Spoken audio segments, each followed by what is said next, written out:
What's going on, everyone? Welcome to Keep Grwng, the spot where resilience meets style. We're here to help young men like you walk through life with confidence, intention, and a plan for success.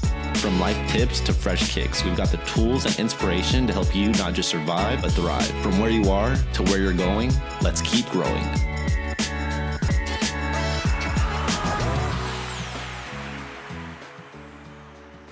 What's going on, everyone? Welcome back to another BHD episode. I'm sitting next to my boy Julian Robertson. Oh my God. Oh. And we are just chilling, man. We're catching some vibes here today on a typical Tuesday afternoon here in Phoenix. And you know, it's triple digit heat catching us inside for the moment. But hope you guys are living blessed, living healthy, having a good summer so far, and you guys are getting outside, getting some activity going on. But today, Julian, I wanted to start off today's conversation with a question for you. And as you guys know, Julian is probably the most principled guy that you'll ever come across on the BHD show, or in this case, your life. But Julian, have you ever been the bad guy in someone else's story? Probably. Yeah. Yeah, probably. With how good of a person you are, I don't know. I would argue that it's probably not that many people. No, for sure. For one, it's definitely not. I'll say that because even when I was young, I mean, I'm still young, but even when I was younger, I always operated on a certain moral compass. So I wouldn't even say it's being a bad person in somebody's story, but I just think it was a certain point in time in life where I wasn't as mature, and I might have operated in a space to where I didn't think about certain emotions, and really just with like a woman or women. But even then, I still think if somebody were to ask him about me, it wouldn't be like he was this, he was that, he was that. It wouldn't be from like just a total, just like a bad synopsis of who I am. It would just be like he was immature at this point in time. He might have done this, but he was ultimately like a really good person. Or so just to be a bad like character in somebody's story. No, I don't think just holistically that wouldn't be the description. Yeah, no, that makes sense. And I think the cool part about it is conversations like that, or in this case, I think the beauty of all of this is when you're having a conversation with somebody and they ask you like, I guess some modernized term or the question is like, what are your red flags? Yeah. But like, I think what gets asked in interviews a lot is, what would somebody say about you that doesn't like you? I don't know if you've ever been told or asked those questions when you're in an interview. Which I think is a really good question because it has you think critically about some of your flaws in your life. But back to what you were saying, I think even if they were to say you were a bad person, it doesn't necessarily allude to what you are now. For sure. You know what I'm saying? Yeah, and I absolutely. think today's purpose of today's conversation and the purpose of it is to talk about somebody else's like assumptions that they're making off of what you did to them, back then. For sure. Is totally up to them. Absolutely. Like their opinions and what they have and how you treated them, it's valid, but that's not who you are now. For sure. And I think the word, bad is it's not okay, but I think also at the same time, people grow. There's always a good to a bad to a good to balance out the life and things. I wanted to get your idea of that question because from how you are as a person, I couldn't imagine you being a bad person, in the time that you've been alive, to understanding like you've been a pretty mature guy growing up from what you sound like and what you explained. For sure. No, I want to say for one, love. I appreciate that. Yeah. I appreciate that sincerely. But I think also that makes me think you can have bad moments. Absolutely. You know what I mean? But that doesn't make you a bad person. And I think that's what it would be more so, bad moments. Mm-hmm. I think if somebody's a bad person, it's like, for one, it's a repetitiveness of something that's going on, or there's real character flaws to where it's like, no, you're doing this constantly and to multiple people. Mm-hmm. I think that's where it's like, oh yeah, you might not be as a person, you might be kind of off. Mm-hmm. But I think anybody, regardless to how righteous they might be or how much on their path they might be or how much they've grown, everybody has moments where they might have done something that they're like, I could have done that better, or I could have been better within that, or I could have handled that better, whether it's through youth or whether it's just through life. But again, I don't think just because you have a bad moment or you did something, that doesn't equate you to being a bad person. It's just a bad moment. But to be a bad person, that's where it's like, oh yeah, there's something going on. Yeah, dude. And I mean, great way to explain it and put it out, because it ties into everything that we're talking about today. It kind of gets back to like where we're at in society with everyone's trying to be God and play God. And I know I've had conversations about it with Deshaun a lot. But on the flip side of like playing God, you mess up once and we're categorized as you're canceled or you're a bad person. Yeah. And I would argue that it's hard to be a bad person. Like you just said, there are character flaws that you have to have multiple of them to be considered in your eyes a bad person. And I would agree with that. For me, it's the same thing. I would say people are going to have their flaws in their areas, and that's going to show up in life. But the ownership, the accountability, and what are your other traits that you are good at? Are you of service? You know, are you helping out the community? Are you a lovable person? Are you loving? Are you caring? I would say, regardless of the flaws that you have, if you have those type of attributes in your life or as a person, as a man, I mean, you got some work to do, but you're not a bad person. Absolutely. I wouldn't align with that. And, you know, regardless of age, again, age doesn't matter in this. I think it tells a lot about someone who, I'm sure we both experience people that have, well, he's just a bad person. Not you, but like talking bad about like, nah, he's a bad guy. You don't want to deal with him. Or like, oh, you don't want to deal with her. Like she's bad news. And it's like, all right, well, we got to hold the weight just like you did on your end of things too. Yeah, for sure. Like, so that's my whole thing with it. Yeah, no, I agree. I think people have to, even if you have an experience with somebody, and I've actually done this in situations to where it's like, you have to garnish your own perspective on your own. Yes. Because whatever perspective I've garnished is because of an interaction. I'm not going to bestow that on you. Even if it's a situation to where it's like, yeah, I don't really align with that person, I'm not going to put that on you. I'm going to be like, hey, look, I think even if I know something, now it's a difference between making somebody aware of something, or giving them information that they need, or if it's not that serious. And I've done this, even if it's somebody to where it's like I've already discerned what type of person they are, I'll say something like, hey, look, just give it some time, and in time you'll probably be able to discover certain things. Definitely. But I'm still not going to tell you, because I'm not going to project.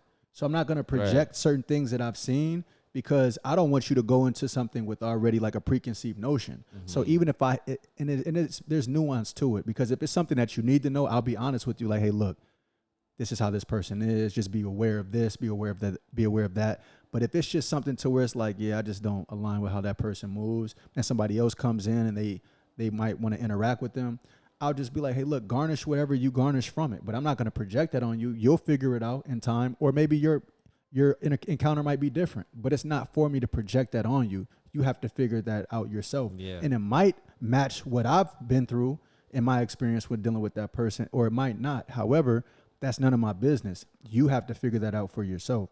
So I think that's a way to go into something without being like biased or projecting, because people are going to have their own experiences. And it's like, you can be cool with somebody that I'm not necessarily cool with, but it's like, that's not for me to be like, you shouldn't be. It's like, no, that's your experience. It's all good. So I think that's the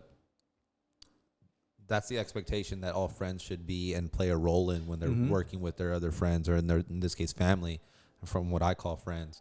And that's only because like you said, it's not about you and your decision and your opinion on it. It's about the way they interpret what you're explaining to them. Right. And I've done the exact same thing. Like previous friends that I've had, specifically on the guy side, before I get over to the women, from the guy side, it's usually things about like, oh, should I, like, I don't know if I should start working or if I should keep playing ball, bro. This coach that. And it's like, okay, although that may be true to your feelings, it's more like, okay, but what do you want to do with this? Like, how do you want to operate? Do you still want to be a part of that? Or how can you get better from that? Like, what are you not doing to be the person that you can be? Because I can't control the coach. I can control being your friend. And as your friend, I want you to grow. And where I'm coming from is a loving, growing place. Like, if you're not doing the things for you to be able to grow, then work on those things. Yeah. And if it's still, like you said, not showing up, you've seen true colors. Yeah. That's just, that's where they're at right now in this moment. You can't fight it. So go to the next route. Yeah. And I think giving your friend that empowerment to make that decision over, oh man, I wouldn't, like, you deserve better. Like you don't need to be dealing with that kind of stuff. it almost victimizes them to just think that their emotions are okay. So let me lead with my emotion before leading with an action-based thought and sitting with the emotions and dealing with it. Yeah. So I agree. Now on the women's side, though, I think it can give off kind of like the whole like, oh, I'm a girl, I have a guy best friend, and the guy best friend is just like, you don't need to deal with that. Like, you know, like trying to get into the picture. There you go. Yeah. Like definitely pick me type of vibes. Yeah. And I think dealing with women, I treat it the same way. I don't know about you. Like I very much have had women try to tell me like, oh, well, this dude is just not doing this. And the first thing I'll say is, but what are you doing? Absolutely. Like, I don't care about them. Like, what are you doing? Because this is you. Yeah. This is your reputation. You have the relationship with her. For sure. Absolutely. Like, whatever happens after this is going to be on me because I'm getting the emotional side of you as a friend, and I got to be able to pick you up. Yeah, yeah. If that's the case. Yeah. But how can you get better? And a couple of them didn't necessarily align with it, but I would say the ones that stuck with me for the longest time and for the ride, it was very much like okay, you know what? Like, you're right. I do need to think of it from that aspect. Because I don't know, bro. There's just something about me just being like, you don't need that in your life. You deserve better. That doesn't feel genuine to me. Yeah. You know what I'm saying? Like, I give the guys the benefit of the doubt because I'm a guy. Yeah, absolutely. And I can think like one. Absolutely. And I think that's the power of having, you know, a woman and man friendship is you can offer that advice, but also you can take advantage of it. For sure. And I think also the reality is if we're speaking about men and women, you don't really know what she's done in that situation. That's true. You're only receiving the information that she's giving you. That's true. So to really give fair exchange of being able to understand, you would have to really know the guy's perspective as well. So, and I agree with you. I mean, I have platonic friends that are women, and when I hear certain things like that, I'm very, very objective about it. I don't come from a subjective standpoint, like you said, to be like, oh, you need to do this, and he's like, nah. To me, I don't want to say that's weak, but it's just very somber. It's somber, I would say. Yeah, and again, if you validating, if you understand a guy's mindset from being a guy truly, then you'll understand nuance, and you'll be able to have perspective on certain things, and you can offer that. You won't just side. I think just siding because you hear something, that's a little, you know, that's not I don't think that's the most mature route, truthfully. No, and I think half the time people aren't looking for a side. They're looking for an answer. Yeah. You know, and it's not like a, hey, Julian, give me the answer. It's more of a, what do I do? Right. And I would say, too, like, if the ones that are looking for a side to be taken, it's almost like they already know what they got to do. They just want to be, they want you to listen to them. Right. And really validation. You know, as friends, we can only do that for so much. Like, you know, y'all are my boys. Absolutely. You know, I feel like at this point in our, you know, relationships and our friendships with each other, I could tell you guys things and just be like, you know what, I don't agree with you. Like, for sure. Do what you got to do, but like, I would say don't. Yeah, like, absolutely. So, for sure. I think there does need to be, you know, some type of genuine personalization into that friendship role. And I think it can be harder with women because we've had the conversations about a woman and a guy best platonic friendship is treated differently from man-to-man friendship, and things can get blurred from both ends, whether it's the woman feeling the man a little bit more or the man feeling the woman a little bit more. So having those conversations is very much like you just said. I'm thinking of like, how would I handle it if you were, and I've done it plenty of times where like, if you were to tell me this is how I would think. This isn't how I know you want it to be. This is how I would genuinely think.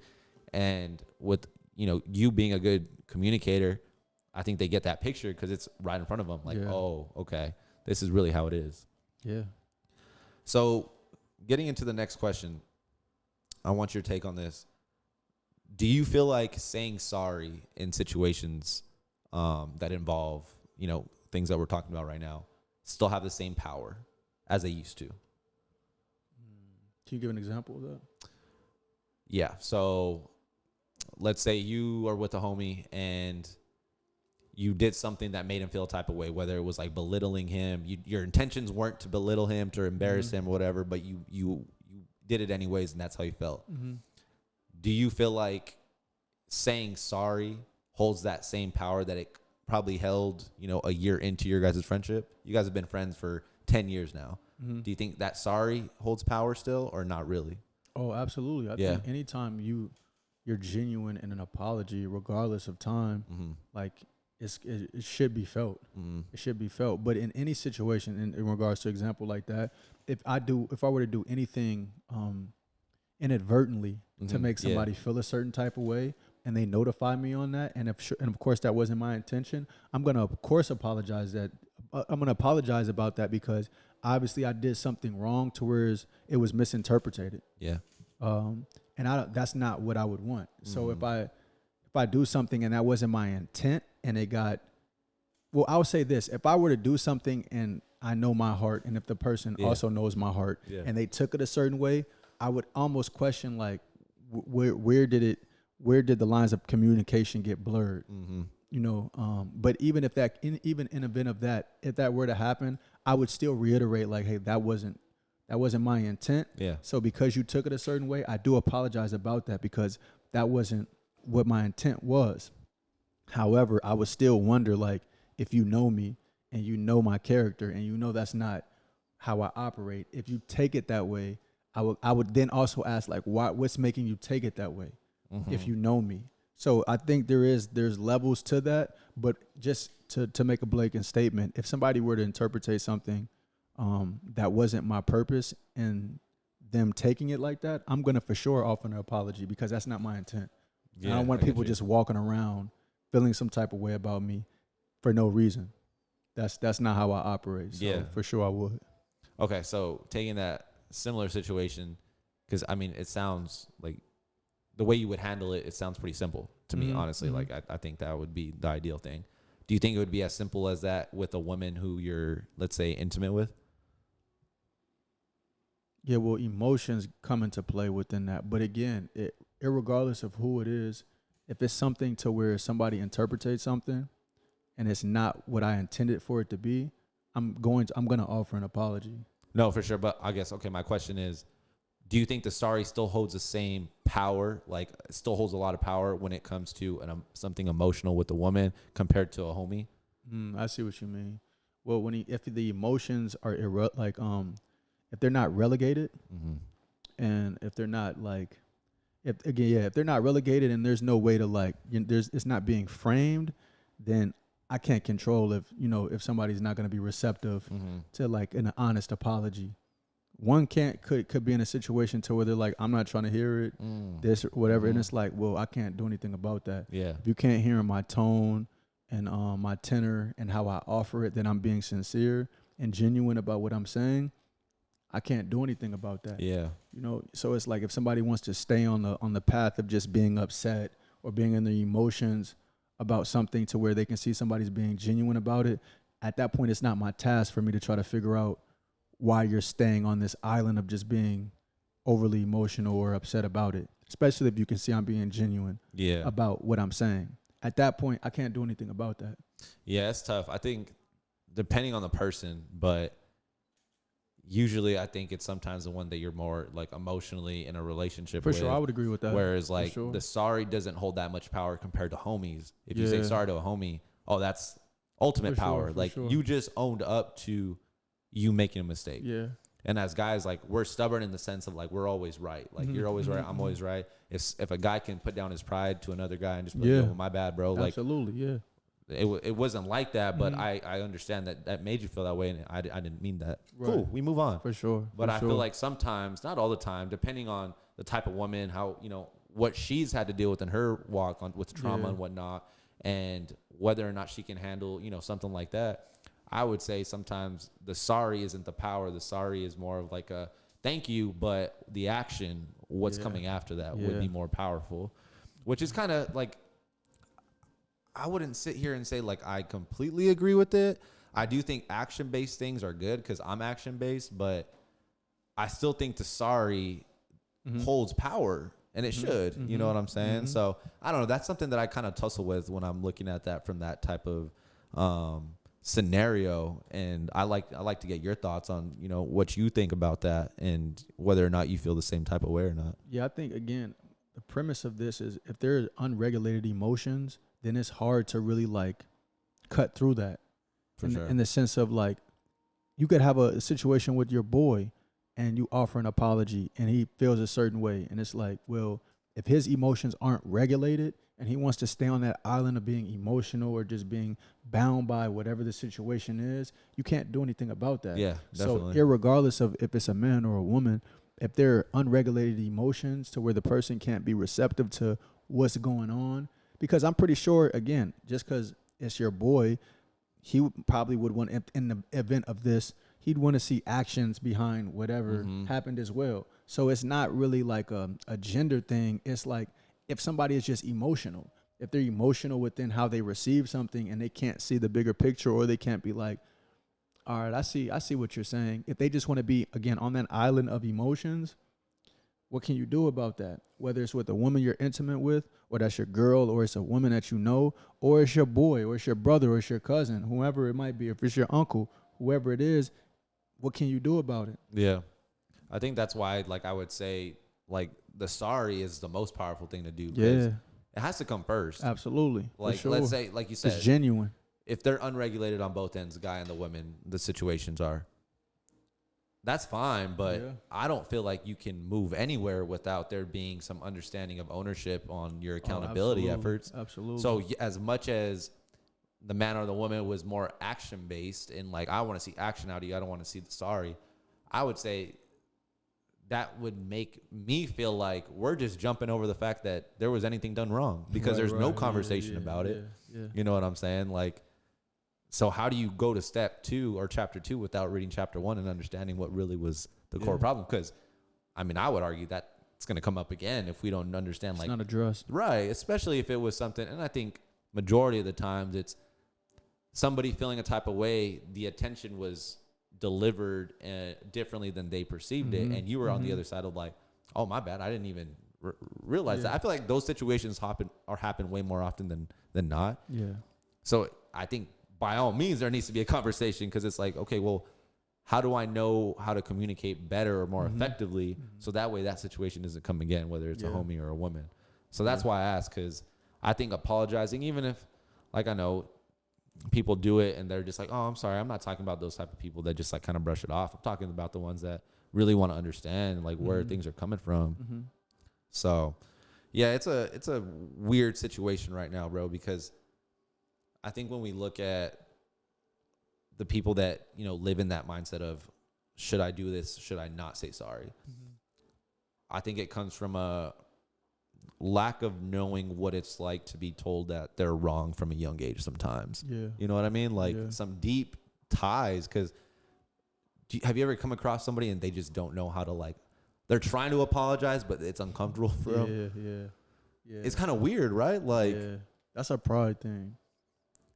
Yeah. I think that's a pride thing. Because, I mean, I think it's natural to, if it's somebody that you care about, for or sure. if you have, I think one thing I'll say is I think everybody is real with themselves. And I say that genuinely. I think regardless to if they display it or not, everybody's real with themselves. Yeah. Now, what they outwardly project might not be in accordance with what they know is going on internally, but everybody's real with themselves. Now, is everybody thorough? That's a different version. And what do I mean by that? Let's say if you just tell me about a pair of shoes, right, that you're looking for, I go to the mall and it's like, oh, bro told me about these shoes. They're here. And let's say I call you and I'm like, hey, Fobs, these shoes that you mentioned, they're here at this store. That's real. That's cool. But let's say you tell me about the shoes and I'm like, man, my boy told me about these shoes. We stepping out later. And I'm about to grab them for him. And then when I pull up, I'm going to give them to him. That's a different level. That's thorough. Right. You know what I mean? It's a different level. And so everybody is real with themselves in a sense of where they are when they come around people, how they measure, just things like that. What they outwardly project, it might be different because they might not be able to show truly who they are. They might not be able to display it. They might not be able to apologize. They might not be able to show it in a certain way. But internally, everybody's real. That's why people display it in certain ways, because it's almost like they're being combative with what's going on internally. I feel this way internally, but I need to show it this way. Yeah. You're combating it because you already know. You still, let's say we've had conversations.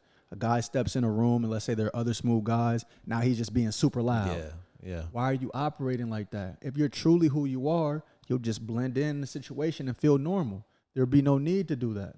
So I think everybody, again, is real with themselves, but how they display it, either it's going to be truly how they feel about themselves or what's going on, or it's going to be a displaying or projection of something else. Yeah, dude, I think the way you worded it, it's perfect, only because when you're around this group of people, right, you can act the way you want to act, but I think the real telling of it is the ones that are actually in the scene with you. Absolutely. So like you said, as your friend, and Yeah. we know each other, you were to pull up and buy those shoes for me. That's not an expectation that I have in my mind, but once you do that, it's like, oh, wow, this is really different than what I was expecting. For sure. Like, that's really him. Yeah, absolutely. And I think moments like that, on the flip side of it, as much as we, like your statement of, as individuals, we know the truth of how we move and operate. Yeah. I would say on the flip side of how I interpret you, I don't expect that out of you. And I think if you're genuinely cool with people, the expectations aren't that high to be a good friend. For sure. Like, I don't expect you to be the greatest friend. I just expect you to be a good person. For sure. And I know you care about me. For sure. Absolutely. And then you level up and do something like that. It's like, oh, wow. And I think that's where like the, oh, wow, like emotional side of things comes out, because there's conviction that you really got somebody. For sure. Absolutely. And it's not materialistic. Does that make sense? No, you're making perfect sense. It's just showing how somebody truly feels within. Yeah. That's what it is for real. I mean, because again, it's not about materialistic things. It's not about items. It's really about what's within. And again, this goes from man to woman, woman to man. But it is the case if we're speaking about boys or we're speaking about relationships, like you said, it's just about being around people that are good people. But what's a byproduct of that? If it's genuine, which we're predicating this off generosity and being genuine people, not generosity, but just genuine people, what's within them is going to outwardly show. So it's only going to be certain things to where it's like, man, I wasn't expecting that, but I appreciate that. But that's what comes with just being around genuine vibes. That's the only byproduct of it, especially when it's real love, when it's loyalty, when it's things like that. That's the only other byproduct of that. So anything contrary to that, it's not necessarily a bad thing, but again, that's the byproduct of just genuine situations. Yeah, no, that's true.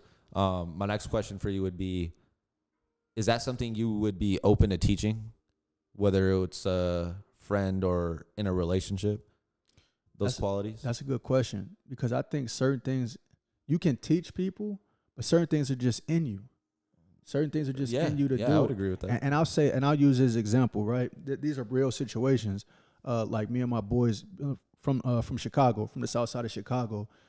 And I'm pretty sure anybody from inner cities could understand things like this. But even at a young age, whether we were like, let's say, getting out the car or like walking to like our blocks or certain things like that, we would walk each other to certain like places or points to make sure our boys would get to certain places, and then we would disperse if we weren't necessarily going with each other. Or if I'm dropping off my boy, I'm literally waiting until he gets in the crib before I drive off. We weren't taught these things. We never spoke about it. We never had conversations about it. It was just a natural thing. It was natural. And from a very young age, adults never taught us this. Parents never taught us. Nobody taught us this. Now, maybe the environment could have permitted, certain ways of movement, which I believe that's the case as well. But it's a natural love that you have for your boy, to where it's like, you don't even think about it. You want his safety. It's natural for you to be like, bro, look, I'm gonna walk with you to this point, and then I'm gonna make sure you hit the block, and then, okay, cool, then I'll go my way. It wasn't even anything we spoke about. It was just a natural, you about to leave my crib? All right, I'm gonna walk with you. Like, it's not like, all right, I'll see you later, and you just walk out. You just walk out my spot, and then, no, we never did that. Yeah, we never had a conversation about it. It's just, you about to leave. If you announce you're leaving, all right, cool. Let me put my shoes on and walk with you. We walk to a certain point, and then boom, you good. You keep walking. I go back to my place. So again, I think certain things they're just in you. People could teach you certain things, and you're still not receptive of it.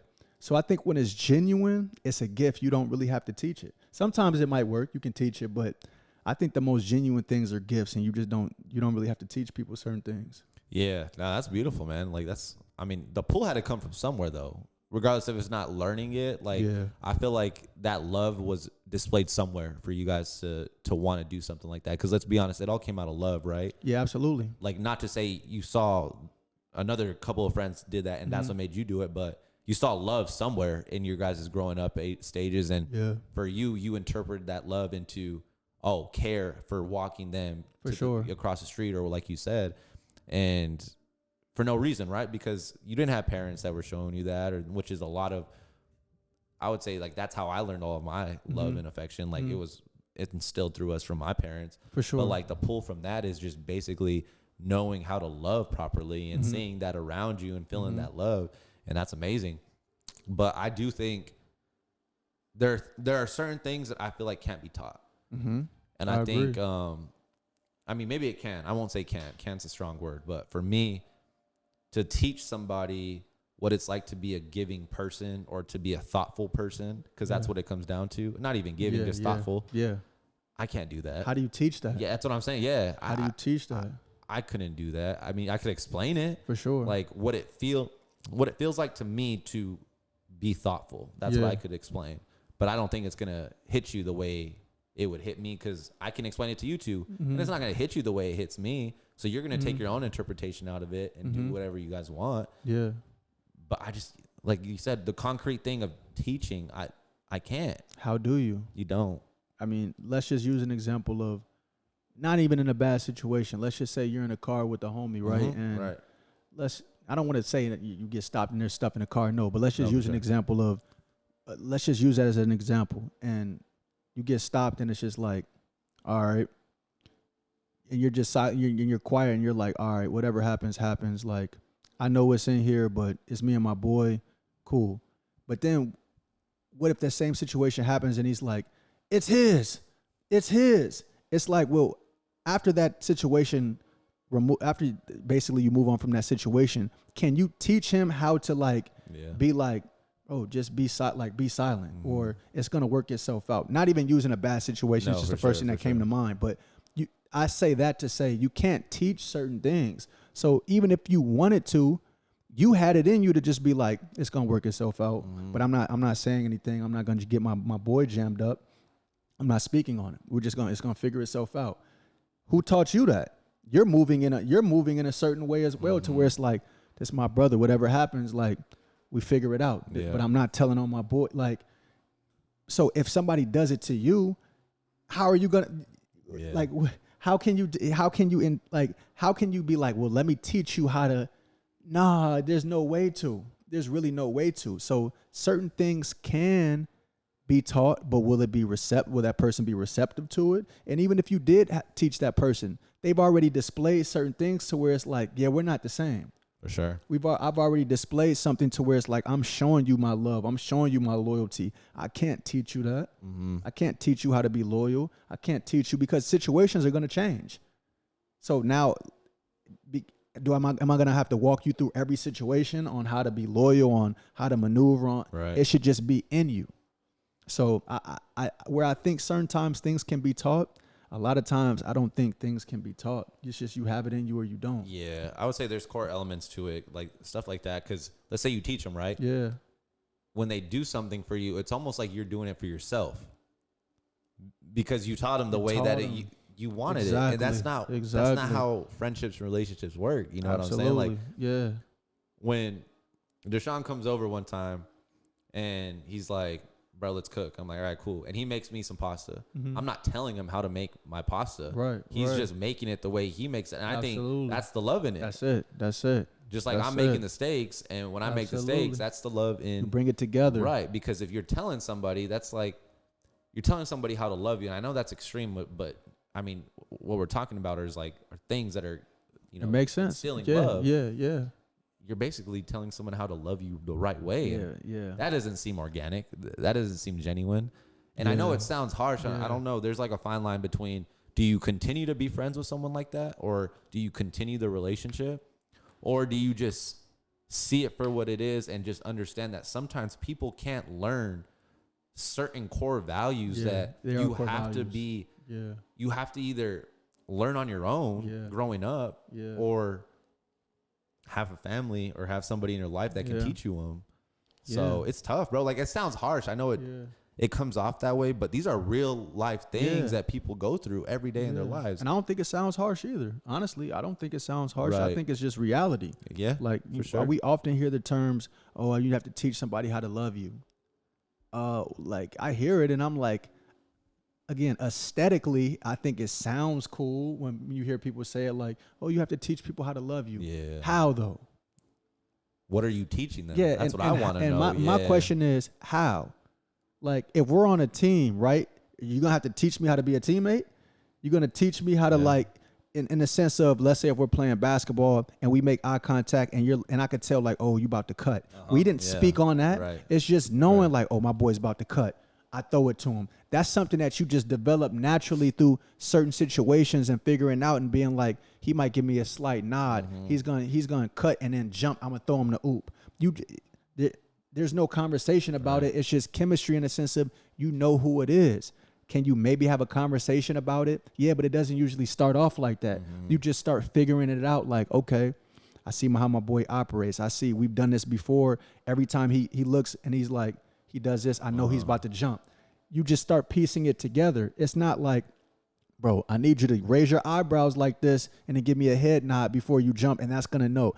That's like teaching. It doesn't work like that. So when I hear that comment, people need to teach people, it's like, I get it.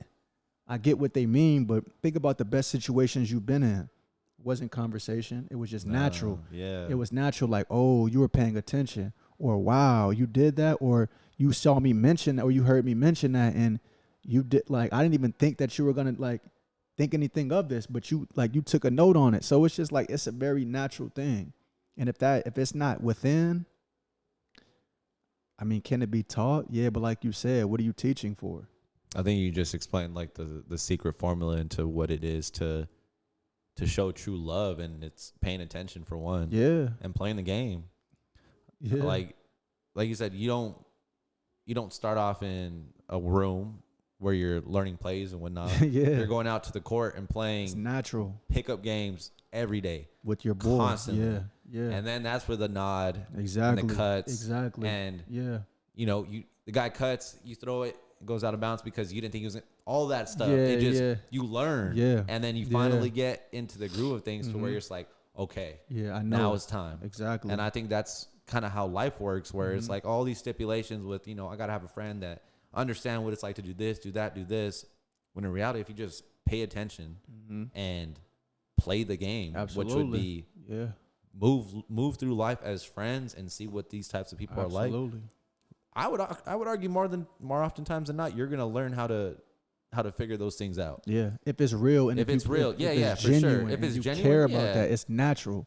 Because if not, it's gonna show up, and the way it is given across, the other person that is already on that stage of their life to knowing what that feels like is gonna be like, that's not what I want. Exactly. It's Like, selfish. Yeah, it's gonna be selfishness. Right, for sure. Absolutely. So, man, we just conquered 2 answers right there, and finding like genuine connections with friendships. And yeah, man, I would agree with you on the realistic look and perspective of it. I think people are scared to have the conversations when it comes to ideally starting off with like your foundation of friends. Like, how many of you guys can you really count on to just be able to be thoughtful towards whatever is going on? You know what I'm saying? Yeah. And absolutely. I think the best thing is like when we're out and I see one of y'all like hold the door open, or just hey, I like your shoes, bro, like the fit looks good.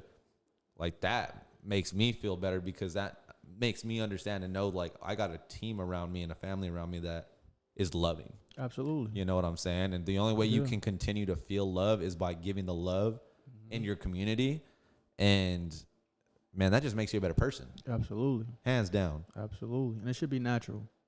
Like, That's if it's genuine, it should just be natural. You should want to big up your boy. You should want to big up the people that you're around, the home girl, whoever it is. You should naturally like see them flourish and be like, man, I like what you're doing, and get excited by it. Genuinely. If you like, it should just be natural. So in my mind, anything that's opposite of that, I'm not going to be around it, for one. But then I would question, like, I wouldn't even question it. I would know what it is. Yeah. Because anything that's natural and that's genuine, it's gonna disseminate. You're gonna show it. You're gonna want to show her. You're gonna want to express it.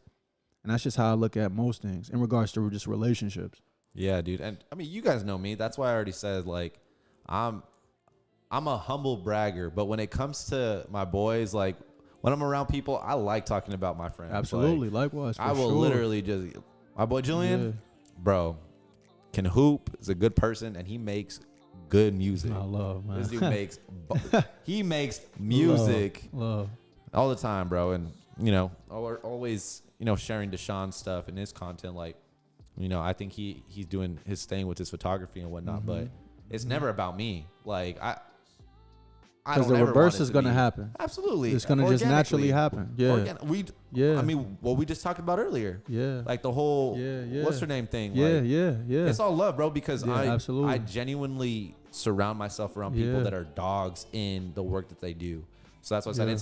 It's never not real, because at the end of the day, if I'm going up, I want everyone coming up with Likewise, me. for sure. You know, and that's the only way that I can survive and live and call this living. Yeah, yeah. So, all right, last question. What would people say when you have passed this life? What would they say about you? What are 3 things that they would say about you? One, he was very genuine. 2, I would say determined. I would use the word determined. He's very determined. And lastly, that's a good one. These are good ones, man. Because I don't want to just use basic words, but the words I'm using, they make sense. I would say giving, like caring and giving. For I like sure. that, bro. For sure. My guy. Love. My God. No doubt. We'll catch y'all.